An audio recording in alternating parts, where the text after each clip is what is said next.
समय है। ये समय रूपी गाड़ी निकल गई तो मन पछता ही है, अवसर बीते। समय बीत जाने पर हाथ में कुछ नहीं मिलेगा। यहां से जाने के बाद जो दुर्गति होगी, इसके बाद जो योनि मिलेगी, उसमें सत्संग नहीं मिलेगा, उसमें तुम्हें भजन करने का अधिकार नहीं मिलेगा, उसमें तुम नवीन कर्म करके परमात्मा प्राप्ति कर सको, ऐसा अवसर नहीं मिलेगा। हे हरि, मैं आपकी शरण में आया हूं, मैं डर गया इस संसार से। प्रभु, अब मैं आपको रिझा सकूं इतनी सामर्थ्य मेरे में तो नहीं है, क्योंकि जे ही गुण ते बस हो रीझ करी, सो मोहि सब बिसर्यो। तुलसीदास निज भवन द्वार, प्रभु दीजय रहन पर्यो। प्रभु, बस आप अपने चरण शरण में रख लो। मैं अपनी किसी साधना से, किसी गुण से आपको रिझा पाऊं, ऐसी सामर्थ्य नहीं रह गई।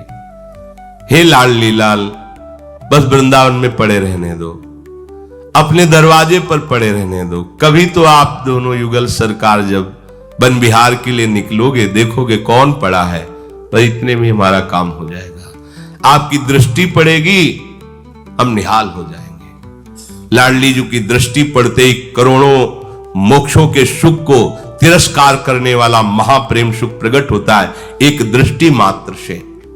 इसलिए हमें भटकने का समय नहीं भाई, कि हम किसी देवता की आराधना, देवताओं से विरोध नहीं, ये आप ना समझें कि हमको ये ज्ञान नहीं है कि देवताओं का विरोध भाव पैदा हम कर रहे हैं। नहीं, हम ठिकाने पे पहुंचा रहे जहां से उनको सामर्थ्य मिली है। यदि आप किसी भी देवता की आराधना करते हैं, उनसे कोई कामना ना करें, तो आपको ऊपर भेज देंगे, क्रमशः अधिकार भेजते चले जाएंगे। देवताओं से देवादिदेव, देवादिदेव से महान परम पवित्र करने वाले श्री हरि के चरणारविंद, ऐसा एक क्रम हुआ है।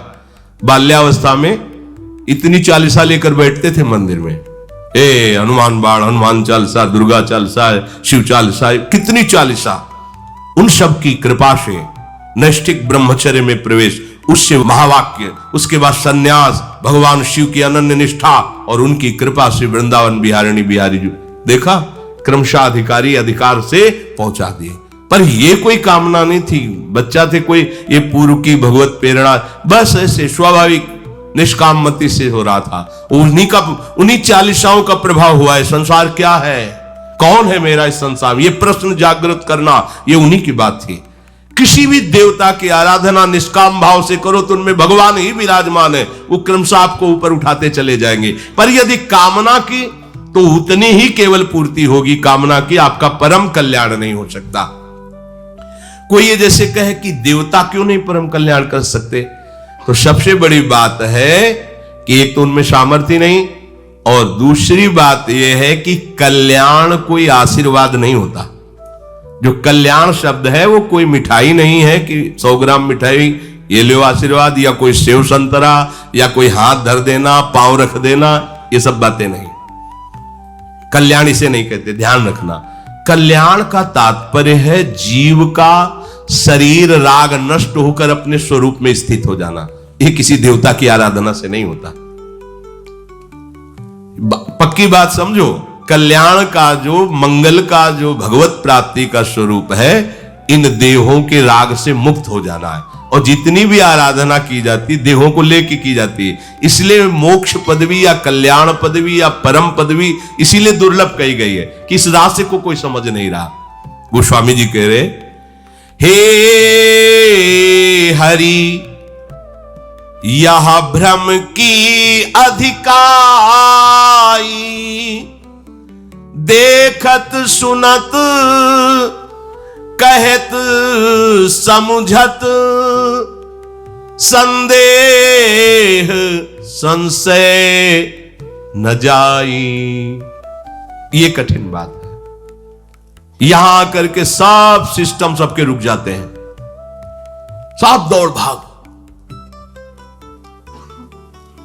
ये जब तक बात समझ में नहीं आएगी तब तक हम भागते ही रहेंगे।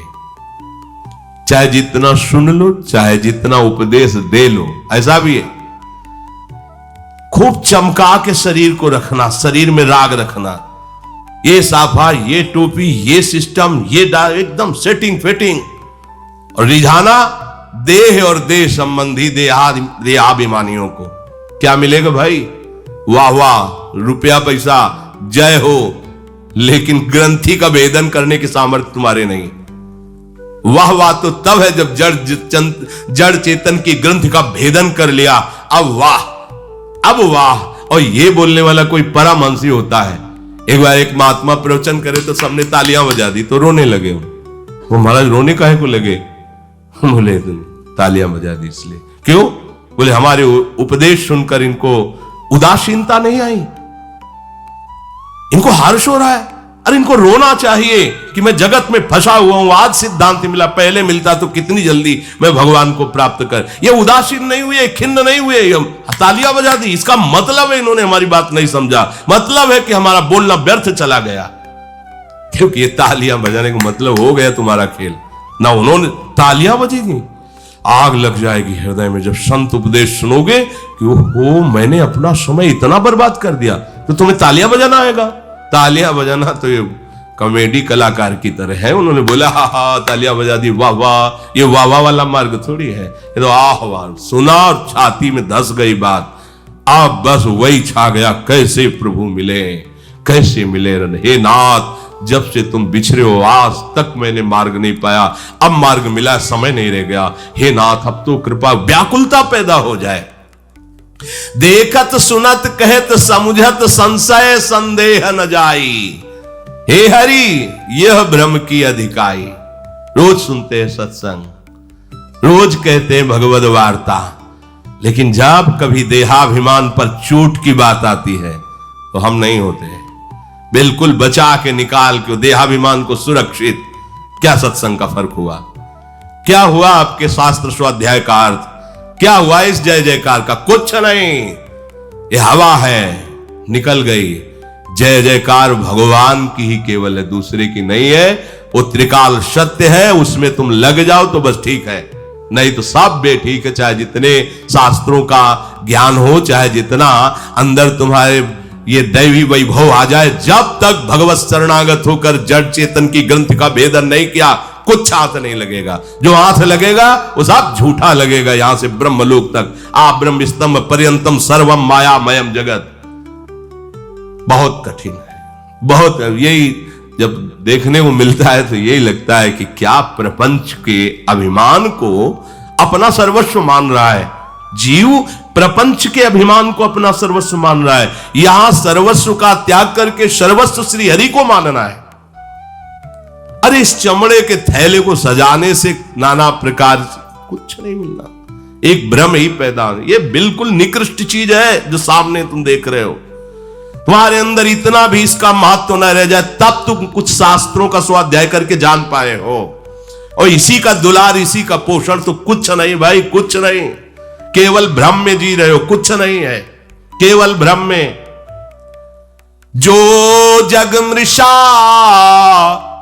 ताप त्रय अनुभव होई कहूं के ही लेखे, कहीं न जाए मृग बारी सत्य भ्रमते दुख होई बिसेके। हे प्रभु, ये शास्त्रों में लिखा है कि संसार असत्य है, पर जब तक आपका अनुभव नहीं हुआ तो क्या यह सत्य संसार दुख नहीं दे रहा है? तीनों तापों से सब जल रहे, कहने से नहीं होगा संसार असत्य है, इसका अनुभव करना होगा। और इसका अनुभव तभी होगा जब संसार में जो सत्य है उसको स्वीकार कर लोगे। संसार में सत्य श्री हरि है। मत्ता परतरम नान्यत किंचित अस्ति धनंजय, मेरे सिवा कोई नहीं। उन्हीं श्री हरि में आसक्त हो जाओ, कोई भी ताप आपको छू नहीं सकता। जब आपके हृदय में हरि का साम्राज्य होगा तो कोई ताप आपको राम राज नहीं काहू व्यापा, दैहिक दैविक भौतिक तापा, राम राज नहीं का। जब हृदय में हरि का राज तो कोई ताप इस पर नहीं। कहते रहो संसार झूठा है, डंडा चलेगा तो ये झूठा है ऐसे से बात नहीं बोलेगी, चिल्ला पड़ोगे, फांसी में चढ़ोगे तो प्राण निकलेंगे। संसार शरीर झूठा है कहने से बात नहीं बनेगी, अनुभव से बात बनेगी। अनुभव गम्य भजै जे संता। मारा घूम रहा है प्राणी केवल शरीर और शरीर के भोगों की कामना में। ये मार्ग ही नहीं सूझ रहा उसको कि शरीर छूट जाएगा, कामनाओं की पूर्ति से कुछ नहीं होना। कोई एक ऐसा मार्ग जो सदा सदा के लिए शांति और सुख प्रदान कर सके, कोई मतलब नहीं। बस वही वर्तमान की भोग वृत्तियों की आशा की पूर्ति, बस। तो कह रहे हैं कि संसार असत्य है, पर ये तीनों ताप तुम्हें तब तक नहीं बख्शेंगे जब तक तुम हरि का भजन करके शरीर राग को नष्ट नहीं कर दोगे। ये केवल कहने से नहीं होगा। देखो, मृग तृष्णा का जल एक बूंद कहीं नहीं होता। जो प्रातःकालीन सूर्य की किरणें पड़ने से बालू में निर्मल जल दिखाई देता है, पर मर जाता है मृग दौड़ते दौड़ते उसी की लालसा में। शास्त्र कह रहा है जगत असत्य है, पर पूरा जीवन उसी की खोज में, उसी के भोगों की वृत्ति में तुम नष्ट कर रहे हो। केवल कहने से नहीं होगा, अनुभव करो। जहां अनुभव की बात आएगी वहां जीरो मिलेगा। संसार में जहां अनुभव की बात आएगी वहां शून्य मिलेगा। कि अरे अभी तक तो कुछ किया ही नहीं इस विषय में, इसी संसार को रिझाने में कितने लोग हमारे पक्ष में हो गए, कितना वाह वाह हो रहा है, कितने प्रणाम बढ़ रहे हैं, कितने प्रांत हमें जान रहे हैं। निकले थे अखिल ब्रह्मांडों में जो व्याप्त तत्व है उसको जानने के लिए, और आप खुश इसमें हो गए कि 4 लोग आपको जान। कुछ नहीं, किसी ने नहीं जाना। वो छुपा छुपी का खेल खेलने वाला फंसा लिया आपको, फिर तुम्हारा जीवन व्यर्थ चला जाएगा। तुम्हें जानना है, किसी और को तुम्हें नहीं जनाना है, अपने को तुम्हें जानना है कि हर रूप में मेरा स्वामी इन रूपों का पर्दा लगा के आ रहा है और कोई दूसरा नहीं। जब आपको प्रणाम करे तो कहो छलिया अब नहीं बच पाओगे, जान लिया। तुम प्रणाम करो या प्रहार करो, तुम ही हो, दूसरा कोई नहीं। तो माना जाएगा कि अब आपके ऊपर शास्त्र का रंग सत्संग का रंग बढ़ा है। नहीं तो व्यर्थ है, बिल्कुल व्यर्थ है। परीक्षा में जीरो हो, चाहे जितने जगत में आप प्रसिद्ध हो, संसार का राग, शरीर का राग, भोगों की भोग वृत्ति नष्ट नहीं हुई, कुछ हाथ नहीं लगा। गोस्वामी जी कह रहे कि सुभग सेज, बहुत सुंदर उदाहरण है। सुभग सेज सोवत सपने, बारिधि बूढ़त भय लागे, कोटि हूं नाव न पार पाव सो, जब लगिया पुन जागे। सुंदर शैया पर सो रहा है, स्वप्न में देखा कि वो समुद्र में डूब रहा है। अब क्या उपाय हो सकता है? बाहर से हम सैकड़ों नाविक, सैकड़ों तैराक खड़े कर दें, क्या स्वप्न में समुद्र में डूबने वाले की हम सहायता कर पाएंगे? नहीं। सैकड़ों नाविक हैं, सैकड़ों तैराक हैं, हर व्यवस्था है, पर उसके डूबने के भय से हम उसे निवार नहीं सकते। तो क्या उपाय है? उसे जगा दो, बस। दूसरा कोई उपाय न। तैराक की जरूरत है, नाव की जरूरत है। वो जग गया, जे ही जगा तो वही हंस देगा। अच्छा, ओहो, एक बूंद पानी नहीं, मैं तो समुद्र में डूब के रहा। बस यही चल रहा है यहां। मोह निशा सब सोव निहारा, और देखे स्वप्न अनेक प्रकारा। अब अगर इनको बचाना है तो सत्संग के द्वारा इनको जगा दो, जागो। बहुत जन्म हो गए मोह निद्रा में सोते हुए, अब जागो, हरि में जागो, हरि नाम जप करो, हरि चर्चा सुनो, हरि सेवा करो, हरि में लीन हो जाओ। यही जीवन की जागरण वृत्ति है। जहां तुम फंसे हो ये मोह समुद्र है, इससे कभी पार नहीं पा सकते। बाहरी साधनों के द्वारा ऐसे ही आपको नहीं बचाया जा सकता। जैसे सोते हुए में उसने स्वप्न में समुद्र में डूबते हुए अपने को देखा, तो अब बाहरी उपाय से उसे नहीं, उसे केवल जगा दो। ऐसे ही बाहरी सहयोग से किसी को भी दुखों से मुक्त नहीं किया जा सकता। उसे मोह से जगा दो, उसे जगा दो। अब जागो, मोह में सोने का समय नहीं रहेगा। अब विवेक पूर्वक जाग करके अपने जीवन को जीवन धन के चरणों में समर्पित कर दो। अनविचार रमणीय सदा, संसार भयंकर भारी, सम संतोष दया विवेक ते, व्यवहारी सुखकारी। तुलसीदास सब विधि प्रपंच जग, यद्यपि झूठ श्रुति गावे। रघुपति भगति संत संगति बिनु, को भव त्रास नसावे। हे हरि ये ब्रह्म की अधिकाई। जब तक भगवत आराधन नहीं करोगे तो तुम्हारे अंदर अच्छे विचार नहीं आएंगे, बस ये असत विचार तुम्हें बहाते लेते चले जाएंगे। अनविचार के कारण ही ये संसार सुखद और रमणीय लगता है। बुद्धि ठीक नहीं है। अगर संसार आपको अच्छा लगता है, इसके भोग अच्छे लगते हैं, यहां जीना अच्छा लगता है, यहां प्रियता बढ़ रही है, तो अज्ञान के कारण बढ़ रही। पक्की बात समझो। अगर कभी साधु संग भी प्राप्त होता है तो ये मांगते हैं कि हमारा पद जो है इससे और बड़ा पद हमें प्राप्त हो जाए, हम जितने अहम में है इससे और बड़ा अहंकार हमको प्राप्त हो जाए। अरे भाई, अगर बड़े ही बनना है तो इतने बड़े बनो कि तुमसे बड़ा कोई रह ही ना जाए। वो है भगवान बनना, भगवान बनना। तुम भगवान के अंश हो, अपने अंशी में लीन हो जाओ। तो जैसे गीध देह तज धरि हरि रूपा, हरि रूप प्राप्त करके परम धाम जा रहा है, ऐसे तुम भी भगवान का रूप धारण करके भगवान के धाम को चले जाओगे। नारायण नर बन सकते हैं तो नर भी नारायण बन सकता है। सीढ़ी बन गई है, जिस सीढ़ी से उतर के आए हैं उसी सीढ़ी से चढ़ा भी जा सकता है। और ये भजन नसेनी प्रेम की, उस ऊंचाई पर चढ़ने के लिए भजन रूपी नसेनी, खूब नाम जप करो, खूब प्रभु को बार बार आर्त हृदय से पुकारो। ये भयंकर दुखदाई संसार उसी को प्यारा लगता है जिसके जीवन में सत्संग का रंग नहीं है, भजन नहीं है। जब आप सत्संग करेंगे तो आपके हृदय में क्षमता आने लगेगी, संतोष आने लगेगा, दया आने लगेगी, विवेक आने लगेगा, और ये व्यवहार नहीं रह जाएगा, ये परमार्थ हो जाएगा। ये दुखद संसार दुखद नहीं रह जाएगा, दसों दिशाएं आनंदमयी हो जाएंगी, क्योंकि आपके अंदर भगवद विचार आने लगे, भगवद आश्रय। इसी से क्षमता आ गई, संतोष आ गया, विवेक आ गया।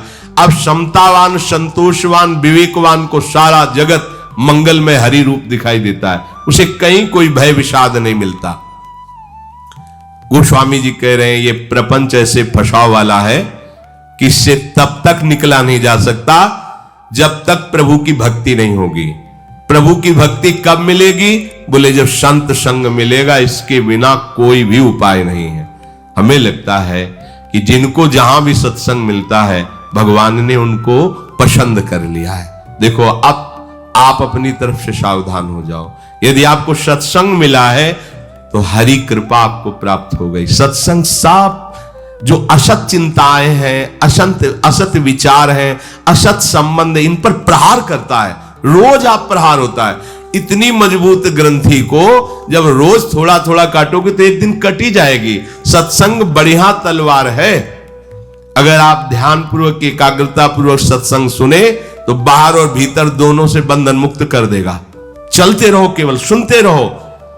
एकांतिक साधना तभी वास्तविक जागृत होती जब हम शरीर और संसार के राग से शून्य हो जाते हैं।